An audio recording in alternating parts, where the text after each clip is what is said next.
Hello everyone, Justin to Gaming here and welcome to episode 5 of Goalie 101. In this video I'll be talking about how to read face-off plays from the standard formation so you'll be able to put yourself in the best position to make the save. To see the face-off plays I'm talking about, it's in episode 7 of my EASHL series, so if you haven't seen that yet I'll leave a link in the description below. The first tip comes before the face-off even happens, and that is to read the opposing center's handedness and grip. Given his handedness and the fact that he's showing backhand, tells me that he's trying to win the face-off to either of these guys or a tie-up.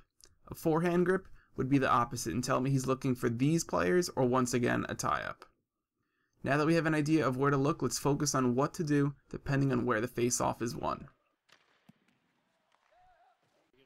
Face-offs won to the inside defenseman have many options. There are 3 different angles to cover for one-timers.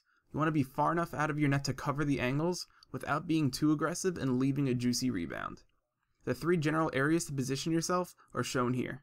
You as a goalie will need to practice determining which of the 3 angles the defenseman will be receiving the puck and position yourselves accordingly, as you only have until about here to find out. When you see the D-man wind up for the one-timer, drop to butterfly just before he shoots, and if necessary, point the right stick in the direction of the shot. As long as you're not too deep in your net, you can still save high shots, but they're most likely to be blocked by the bodies in front. If you drop to butterfly when he's not going for the one-timer, you leave yourself vulnerable to the cutting plays, such as the give and go mentioned in the earlier video. Now, if he doesn't shoot the puck, look for any forwards heading towards this area for a possible cutting play and prepare yourself. Remember to take the skater's speed and momentum into consideration. Although not guaranteed, the slower their speed as they receive the puck, they are more likely to switch to backhand. The next situation is any face-off that results in a tie-up or one towards a player by the boards. When you see this, start to move back into your net. You want to move back because it cuts down the horizontal distance you'll have to move should they go for a cross crease. But don't move too deep into your net because then you'll end up leaving short side open. Once you get to that spot, read the other skaters on the ice and be ready to move should that cross crease happen. A bad habit you don't want to get into is over-sliding, assuming the winger will go wide, and leaving an open net for him to shoot back across for the easy goal. The third but rare situation is the face-off won directly to the inside winger. When this happens, go with a short, quick movement towards the middle. It's important that you remain somewhat aggressive to cover your angles.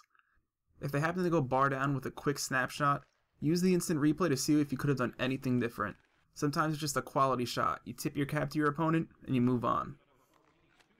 So there are my goalie tips for standard face-offs. I know it was a lot of information, but I did my best to break it down. Remember, the handedness of the centerman can give valuable information before the face-off. Just after the puck drops, you should have a good idea of where to first position yourself.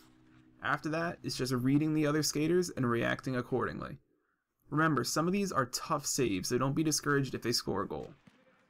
You can show your support by clicking that like button and leaving a comment.